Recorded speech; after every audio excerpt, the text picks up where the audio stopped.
À l'image des autres pays moins avancés, le Sénégal continue de subir les conséquences du dérèglement climatique. Elles ont pour nom salinisation des terres et érosion côtière, entre autres.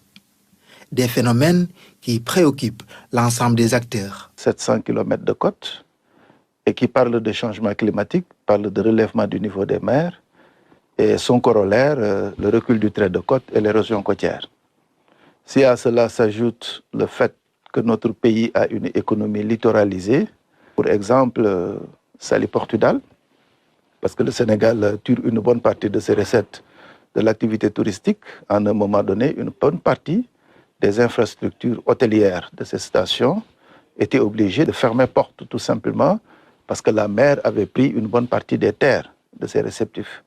L'État du Sénégal était dans l'obligation d'aller chercher beaucoup d'argent. Au-delà de la petite côte, ce sont toutes les villes côtières qui sont touchées. Quasiment toutes les grandes villes du littoral, que ce soit Saint-Louis, que ce soit Dakar, que ce soit Mbour dans la petite côte, que ce soit Rufisque, Ziguinchor.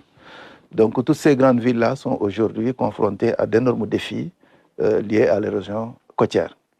À cela s'ajoute naturellement l'avancée de la langue sarré, parce qu'il y a érosion côtière, mais également la mer avance sur les terres. Et quand la mer avance sur les terres, c'est comme ce qui se passe au niveau du delta du Saloum, avec la salinisation des terres, qui pose justement un gros problème à notre agriculture. À ces problèmes s'ajoutent les aléas pluviométriques qui n'épargnent presque aucune région. Le Sénégal est un pays qui dépend en grande partie de l'agriculture.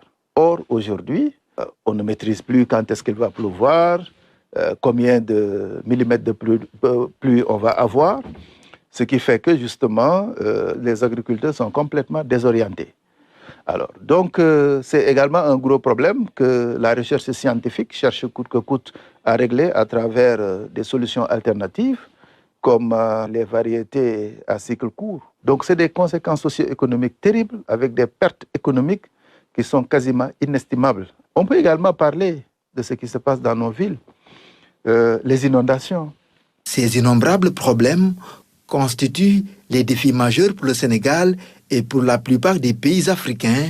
À cette COP29, le plaidoyer pour des financements rapides seront encore portés par les négociateurs sénégalais, ensemble avec les autres représentants du continent noir.